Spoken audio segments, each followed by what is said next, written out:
the values for task orientation.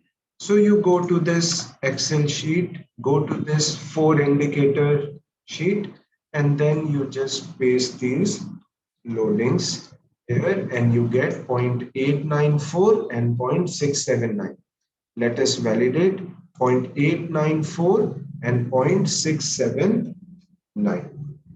Right? And then you do it for 3 items again. So copy the LEX loadings, go to this sheet, go to the 3 indicator sheet, and then paste it here, and you will get 0.782 and 0.546. So you get 0.782 and 0.546. So exactly what this Excel sheet is doing, we have done it ourselves, and we can also check whether our computations are right or not. This is what is being done. So you can use this. It is available at this link.